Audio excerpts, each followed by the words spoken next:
Well, I'm back. So, and there's a loud motorcycle sounding thing outside. Okay.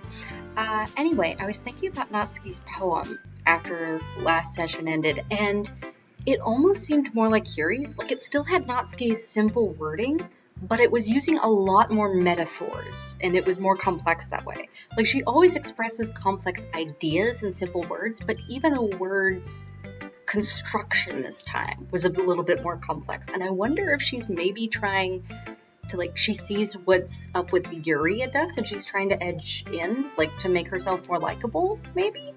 But then she did elbow us in the stomach, so who knows. Yeah, I felt like I kept writing about negative things, so I wanted to write something with a nice message for once. Besides, the beach is awesome. Kinda hard to write anything negative about the beach. So, you decided to write about the beach first, and then came up with a message later? Yeah, well, it's only because of what happened yesterday. I mean, after Yuri and I realized we kind of wrote about the same thing. She wanted to pick a topic and have us both write about it, or whatever. Ugh, you can really see her doing that too. Making us write about a simple topic and trying to impress me by coming up with something all fancy.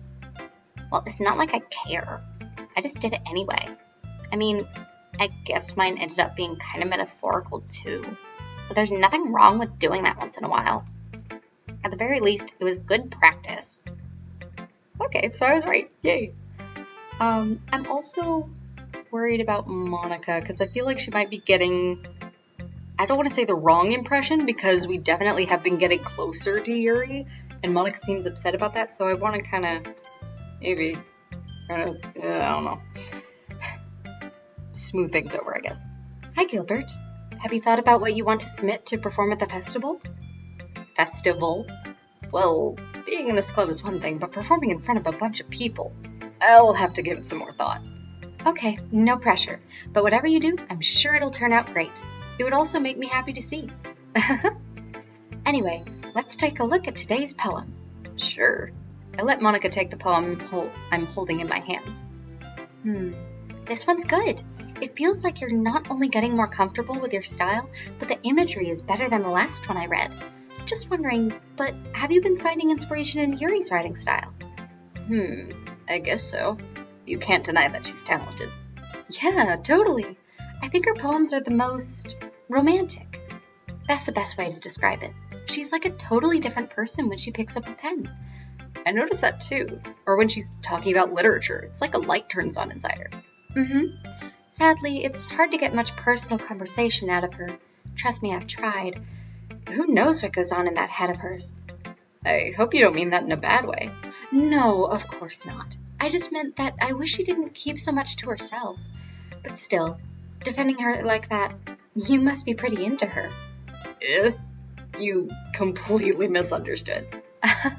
Calm down, I'm kidding. Besides, I'm pretty sure she's already got a boyfriend. Ooh, now she's dropping this on us. Wait, really? Yeah, a fictional one anyway. Monika kind of whispers that last part to me. It's just a hunch, but... Well, there's not really anything wrong with that. Oh, well, I know.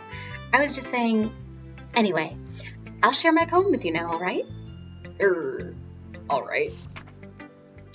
The Lady Who Knows Everything. An old tale tells of a lady who wanders Earth, the lady who knows everything. A beautiful lady who has found every answer, all meaning, all purpose, and all that was ever sought. And here I am, a feather, lost adrift of the sky, victim of the currents of the wind. Day after day I search with little hope, knowing legends don't exist. But when all else has failed me, when all others have turned away, the legend is all that remains, the last dim star glimmering in the twilight sky. Until one day the wind ceases to blow. I fall, and I fall and fall and fall even more, gentle as a feather, a dry quill, expressionless. But a hand catches me between the thumb and forefinger, the hand of a beautiful lady. I look at her eyes and find no end to her gaze. The lady who knows everything knows what I am thinking. Before I can speak, she responds in a hollow voice. I have found every answer, all of which amount to nothing. There is no meaning. There is no purpose, and we seek only the impossible. I am not your legend. Your legend does not exist. And with a breath, she blows me back afloat, and I pick up a gust of wind. At first I thought whenever she was talking about the lady who knows everything, I thought that was maybe hinting at her knowing too much, about knowing that she's in a video game. But she herself is the feather. Like, maybe she's touched knowledge, but she doesn't know how to comprehend it. And then the larger knowledge is too complex. I don't know. I'm not really sure how to interpret we only seek the impossible. Maybe she's talking about how it's impossible to leave the video game. Or maybe it's just a poem about, touching up against awesome intelligence and feeling left out. I don't know. I feel like learning and looking for answers are the sorts of things that give life meaning. Not to get too philosophical or anything, but it was kind of on my mind, so that's what I wrote about. I see. I never really put much thought into it. In a way, it's almost paradoxical, because if we had all the answers, wouldn't the world start to lose its meaning? There's one thing I noticed. It seems like everyone in the club prefers writing about things that are more sad than happy. Are you surprised? I mean, if everything was okay, we wouldn't really have anything to write about, would we? Humans aren't two-dimensional creatures. I think you'd know that better than anyone. You mean one-dimensional? Yeah, that. Oh, she slipped again. Anyway, here's Monica's writing tip of the day. Oh, here it comes. Are you ever too shy to share your writing because you're afraid it's not that good? It can be really disheartening to get a lukewarm response to something you put so much into. But if you find other people who enjoy writing, then sharing becomes a lot easier. Because instead of just telling you that your writing is good or okay or bad, they'll want to focus more on everything that went into it and the things you can work on. It's much more encouraging that way, and it will make you want to continue improving. It's almost like having your own little literature club, don't you think? That's my advice for today. Thanks for listening. All right, next up is Yuri. Gilbert, this is wonderful. I can feel the emotion that you poured into it. Is this the result of trying what I suggested yesterday? Yeah, I guess so. You did a good job explaining.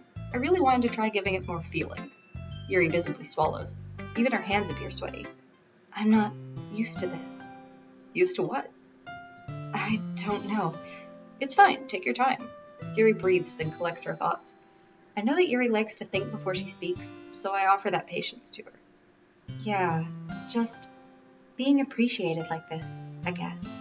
It probably sounds really stupid, but seeing someone motivated by my writing, it just makes me really happy. Are you saying you've never shared your writing before? Yuri nods. Really? I don't believe it. I really only write for myself. And besides, people would just laugh at me. Do you really think that? Again, Yuri nods. Huh. Even your close friends? For some reason, Yuri doesn't respond. Yuri? Yuri smiles sadly. Gilbert, during lunchtime, I eat by myself. Did you know that? It's a great time to find a quiet spot and do some reading. In fact, I always have some books with me. You could say I really enjoy reading. Well, that's one way to put it anyway. But books are so full of amazing and inspiring people. People you want to fall in love with. Or people you just know would make a really good friend. Cheerful people who always put a smile on your face. Or deep thinkers and problem solvers who discover the mysteries of life. So when you look at it that way, I'm surrounded by friends every day. You know? And those friends don't laugh at me. They don't tease me for spacing out all the time. They don't make fun of my body type. And they don't hate me for acting like a know-it-all. People say that about you? I'm not a know-it-all, Gilbert. It's the opposite. I don't know anything. I don't know how to talk to people. I don't know how to make people see me as normal. Oh, this is really emotional, but we're coming up on 10 minutes, so I'm going to have to save it. Bye, Carrie.